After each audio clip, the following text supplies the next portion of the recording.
The fluorescent lights of Preston Industries' accounting department hummed overhead as Maya Foster squinted at her computer screen.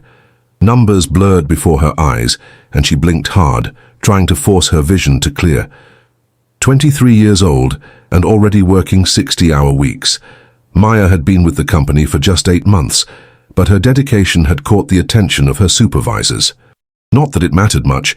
Her paycheck barely covered rent for her tiny apartment and the mountain of medical bills that arrived with depressing regularity. "Are you okay?"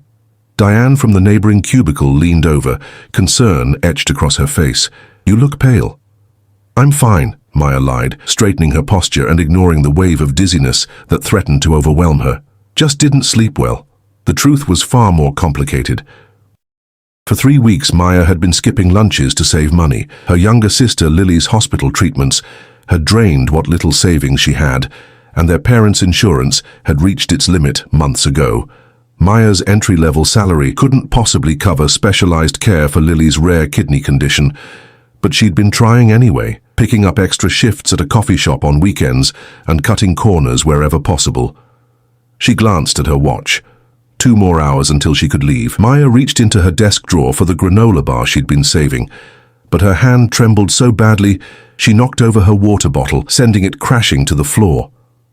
"Sorry," she mumbled, standing quickly to clean up the mess. The sudden movement sent the room spinning, and Maya grabbed the edge of her desk to steady herself. Black spots danced across her vision as the office tilted sideways.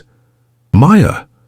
Diane's voice sounded distant, as though coming from underwater. The last thing Maya remembered was the cold tile against her cheek and voices shouting around her. James Preston was reviewing quarterly projections when his assistant burst into the conference room, interrupting his meeting with the board of directors. "Mr. Preston, there's been an incident on the 14th floor. An employee collapsed. Paramedics are on their way." At 32, James was the youngest CEO in the company's history, having taken over after his father's retirement 3 years ago. Tall, with dark hair that perpetually fell across his forehead, his serious demeanor and business acumen had earned him respect despite initial skepticism about nepotism. "Please excuse me," he said to the board members, who nodded sympathetically. James had developed a reputation for genuine concern about employee welfare, unlike his father's more detached management style. When he reached the accounting department, a small crowd had gathered. The security team had created space around a young woman lying unconscious on the floor, while Karen from HR was kneeling beside her, checking her pulse. "What happened?" James asked, his voice cutting through the murmurs.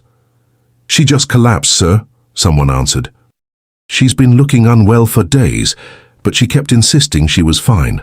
James crouched down beside the unconscious woman, noting her ashen complexion and the dark circles under her eyes. She was breathing, but shallowly. "Does anyone know her name?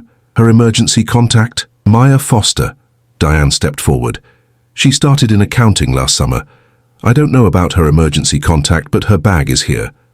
She pointed to a worn messenger bag that had fallen beside Maya's desk. "The paramedics need information," Karen said. "We should check for medical details." James hesitated only briefly before nodding. Privacy concerns were important, but the young woman's health took precedence. Karen carefully opened the bag, searching for identification or medical information. Instead, she pulled out a small white stick, looking at it with confusion before her expression changed to understanding. She quickly tried to put it back, but James had already seen it. "Is that—" he began, his voice trailing off as Karen reluctantly handed him the pregnancy test. 2 pink lines were clearly visible in the result window. The paramedics arrived then, pushing through the gathered employees with a stretcher. James stood, still holding the test as they began assessing Maya's condition. One of them asked about medical history, and Karen mentioned that Maya appeared to be pregnant. As they prepared to transport her, Maya's eyes fluttered open. Her gaze wandered confusedly around the room before landing on James. Recognition flickered across her face, followed by horror as she noticed the pregnancy test in his hand. "My bag," she whispered, trying to sit up.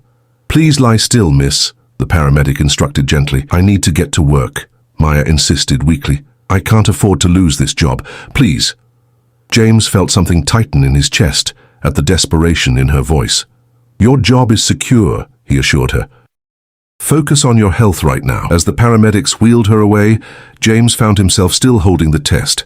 He slipped it back into her bag and instructed Karen to have Maya's belongings sent to the hospital. Something about the young woman's situation troubled him deeply. The worn clothes, the fear in her eyes when she thought she might lose her job, and now this pregnancy test. James returned to his office, the board meeting forgotten. He pulled up Maya's employee file on his computer, scanning through her employment history, performance reviews, and personal information.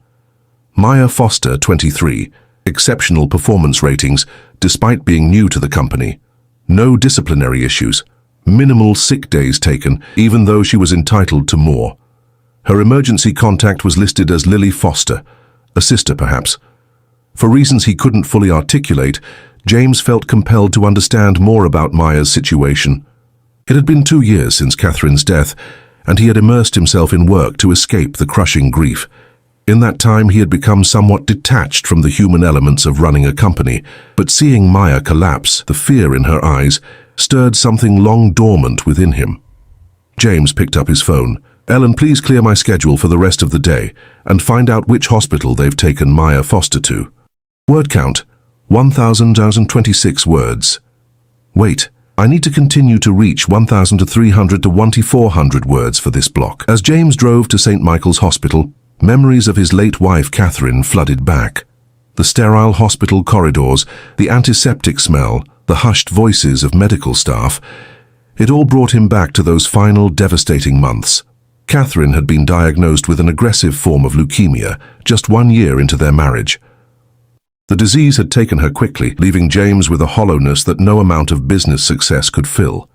He hadn't set foot in a hospital since her funeral.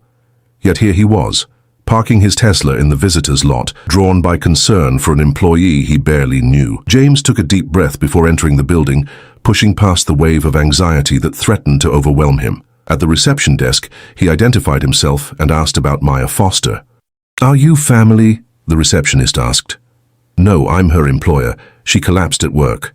"I'm sorry, sir, but we can only share information with family members." James was about to argue when a young doctor approached. "Mr. Preston, I'm Dr. Sharma. We spoke on the phone earlier about Ms. Foster." James had almost forgotten that his assistant had called ahead.